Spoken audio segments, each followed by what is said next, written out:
Noviembre de 1978. Guyana. 909 personas yacen muertas en una selva remota. Niños, ancianos, familias enteras. Algunos se abrazaban. Otros intentaron huir. La mayoría bebió veneno voluntariamente. Un solo hombre orquestó la mayor muerte masiva intencional de civiles americanos hasta el 11 de septiembre. Su nombre era Jim Jones. Y convenció a cientos de personas de que morir con él era la única salida. Estados Unidos en los años 60 y 70 era un polvorín. La guerra de Vietnam desgarraba al país. Nixon mentía desde la Casa Blanca. El movimiento por los derechos civiles exponía heridas profundas de racismo institucional. Millones de jóvenes desconfiaban del gobierno, de la iglesia tradicional, del sistema completo. Buscaban algo nuevo. Algo auténtico. Comunidades alternativas florecían por todo el país. Cultos, sectas, movimientos espirituales. Algunos inofensivos. Otros letales. La contracultura había abierto puertas, pero también dejó entrar depredadores disfrazados de profetas. En California, epicentro de esta revolución social, las iglesias perdían fieles mientras gurús prometían paraísos terrenales. La gente anhelaba pertenencia. Propósito. Alguien que les dijera que el mundo podía ser mejor. Que ellos podían ser especiales. Jim Jones entendió este hambre mejor que nadie.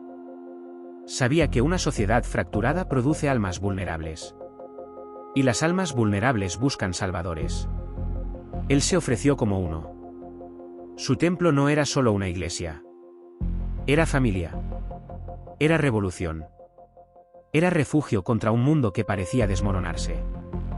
Para los pobres, los marginados, los negros que sufrían discriminación constante, Jones ofrecía algo radical: igualdad total. Comunismo cristiano. Utopía racial.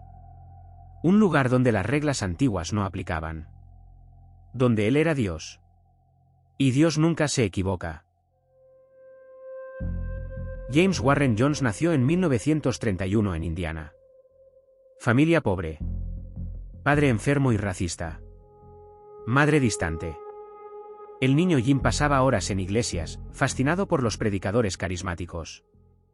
Estudiaba sus gestos, su voz, su poder sobre las masas. A los 10 años organizaba funerales para animales muertos. Predicaba a niños del barrio. Ensayaba. Aprendía. En los 50 fundó su propia iglesia, el Templo del Pueblo. Su mensaje era revolucionario para la época. Integración racial total. Socialismo disfrazado de cristianismo. Ayuda real a los pobres. Jones organizaba comedores, clínicas, programas de empleo. Funcionaba. La gente lo adoraba. Adoptó niños de todas las razas. Los llamaba su familia arcoíris. Su imagen pública era impecable. Pero detrás de las cámaras, Jones ya mostraba señales inquietantes.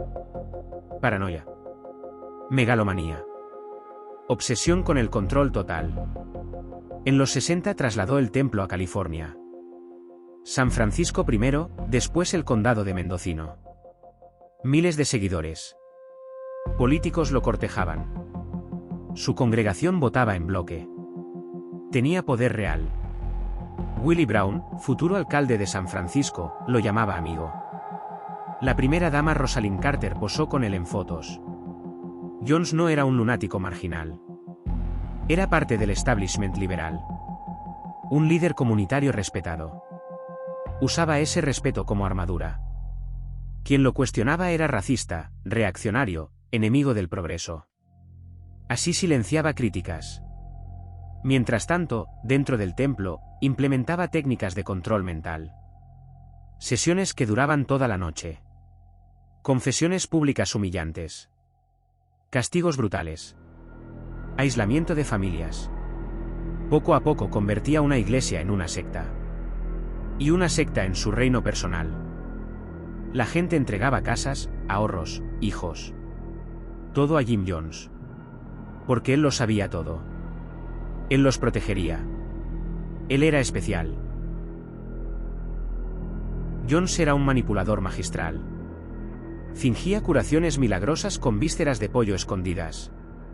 Afirmaba leer mentes usando información robada de buzones y llamadas interceptadas. Sus seguidores creían que poseía poderes divinos. Pero sus métodos eran psicología aplicada y teatro cruel.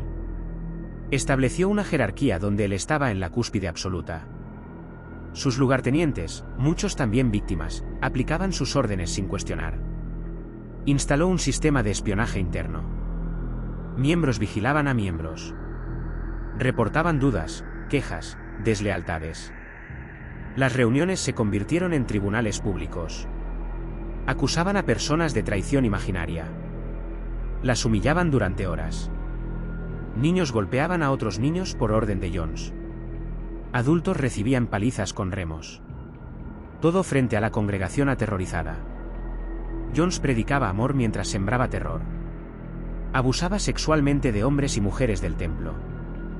Decía que solo él podía tener sexo porque era el único heterosexual verdadero. Una lógica demencial que nadie se atrevía a cuestionar. Separaba familias. Enviaba niños a vivir con otros. Así rompía lazos que pudieran competir con su autoridad. La lealtad debía ser solo hacia él. Introdujo los ensayos de suicidio. Noches blancas, las llamaba. Repartía copas de líquido rojo. Decía que era veneno. Que enemigos venían a matarlos. Que morir juntos era revolucionario. La gente bebía llorando. Después les decía que era solo una prueba. Que habían demostrado lealtad. Que la próxima vez sería real. Esto sucedió docenas de veces. Normalizó el suicidio colectivo como acto de resistencia política. Como lo más noble que podían hacer. Cuando las investigaciones periodísticas empezaron, Jones se volvió más paranoico. Hablaba de conspiraciones gubernamentales, de la CIA, del apocalipsis nuclear inminente. En 1977 tomó la decisión fatal, trasladar el templo entero a la selva de Guyana. Un asentamiento aislado donde ninguna ley americana aplicaba. Donde tendría control absoluto. Llamó al lugar Jonestown. 900 personas lo siguieron. Muchas sin opción real. Él guardaba sus pasaportes. Sus ahorros. Sus hijos. Jonestown era una prisión disfrazada de utopía. Trabajaban hasta la extenuación bajo el sol tropical. Comían raciones mínimas mientras Jones banqueteaba. Los altavoces transmitían sus sermones día y noche. No había escapatoria. La selva rodeaba el campamento. Guardias armados vigilaban. Jones consumía drogas constantemente. Anfetaminas, barbitúricos, paranoia químicamente amplificada. Sus discursos se volvieron incomprensibles. Hablaba de enemigos invisibles. De traiciones constantes. De muerte como liberación. El templo del pueblo se había convertido en un campo de concentración dirigido por un demente que se creía Dios. En noviembre de 1978, el congresista Leo Ryan visitó Jonestown investigando denuncias. Jones lo recibió con una sonrisa y una presentación musical. Pero varios miembros pidieron ayuda en secreto. Querían irse. Ryan aceptó llevarlos. Jones lo vio como traición final. Envió hombres armados al aeropuerto improvisado. Asesinaron a Ryan, 3 periodistas y un desertor. Fue el único asesinato de un congresista en ejercicio en la historia americana. Jones sabía que era el fin. Activó su plan final. Reunió a todos en el pabellón central. Prepararon tambores de Clavenaide mezclado con cianuro, sedantes y tranquilizantes. Jones dijo que era hora de morir con dignidad. Que las tropas vendrían a torturarlos. Que sus hijos serían arrancados de sus brazos. Que el suicidio revolucionario era su última declaración. Las grabaciones de esa noche sobrevivieron. Se escucha a Jones, calmado, persuasivo. Madre, madre, madre, por favor. Morir con dignidad. Se escuchan bebés llorando. Niños gritando. Gente rogando que pare. Pero la presión social era total. Cientos miraban. Los guardias rodeaban. Enfermeras inyectaban el veneno en bocas de niños que se resistían. Las primeras víctimas convulsionaban mientras otras hacían fila. Tardó más de una hora. 909 personas murieron. 300 niños entre ellas. Jones se disparó en la cabeza. Cobarde hasta el final. Las imágenes aéreas al día siguiente mostraron cientos de cuerpos hinchados bajo el sol. El mundo entero se horrorizó. Jonestown entró en el lenguaje como sinónimo de fanatismo suicida. Beber alcohol ahí se volvió expresión para seguir ciegamente a un líder. Pero reducir Jonestown a locura colectiva es peligroso. Ignora cómo Jones usó técnicas reales de control. Cómo la sociedad lo validó hasta que fue tarde. Cómo instituciones fallaron en proteger a los vulnerables. Jim Jones no era un monstruo inexplicable caído del cielo. Era un hombre que entendió los mecanismos del poder y la manipulación. Que explotó necesidades humanas legítimas, pertenencia, propósito, comunidad. Las retorció hasta convertirlas en cadenas. Jonestown nos recuerda que el fanatismo no siempre parece demencia. A veces llega vestido de idealismo. De promesas de un mundo mejor. De líderes carismáticos que dicen tener todas las respuestas. La pregunta no es cómo pudo pasar. Es cómo evitar que vuelva a pasar. Porque las condiciones que crearon a Jim Jones, la desesperación, la desconfianza, el hambre de certezas simples, nunca desaparecieron realmente. Si este vídeo os ha hecho pensar, si creéis que estas historias deben contarse para no olvidarse, suscribíos al canal. Cada semana exploramos los rincones más oscuros de la historia. Porque solo entendiendo el pasado podemos reconocer sus ecos en el presente.